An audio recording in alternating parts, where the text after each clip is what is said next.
এই মুহূর্তে আমার উপর অর্পিত দায়িত্বটা কি সেটা বোঝার চেষ্টা করছি।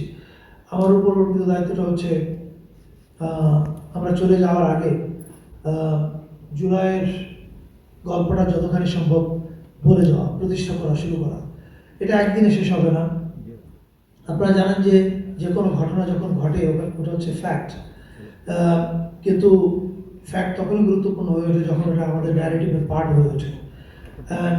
এই যে আজকে প্রিয়র উপর যে ডকুমেন্ট করছি, আমরা প্রত্যেকে কন্ট্রিবিউট করছি, সরকার তার জায়গা থেকে করছে, হাজার সীমাবদ্ধতার পর।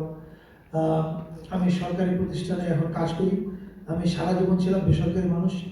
এখানে ঢুকে আমি বুঝতে পেরেছি যে সরকারি প্রতিষ্ঠানে কাজ করা কত ভয়াবহ। আমি বেরোলে পরে একটা ভালো বই লিখতে পারবো যে হোয়াট আই ওয়েন্ট থ্রু এই এই এই কয় মাসে। যাক, সেটা অন্য আলাপ। আমি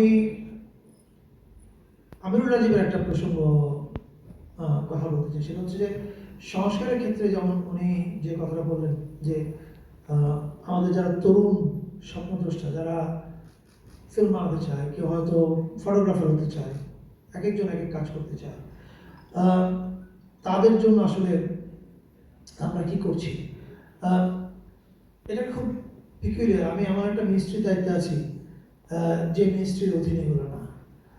এর আগেও আমি একটা কনফারেন্সে ঢাকা ইউনিভার্সিটির সিনেট ভবনে বলেছিলাম যে আমাদের এন্টারটেনমেন্ট বা এন্টায়ার ক্রিয়েটিভ ইন্ডাস্ট্রির কথা যদি ভাবি, এই ক্রিয়েটিভ ইন্ডাস্ট্রিতে আসলে কোনো ধরনের বড় কাজ করা যাবে না যতদিন পর্যন্ত আমরা ministerial allocation of business change না করি। মানে everything has to come under one ministry. আপনি এটাকে মিনিস্ট্রি অফ কালচারাল অ্যাফেয়ার্স নামে রাখেন বা অন্য যে কোনো নামে রাখেন,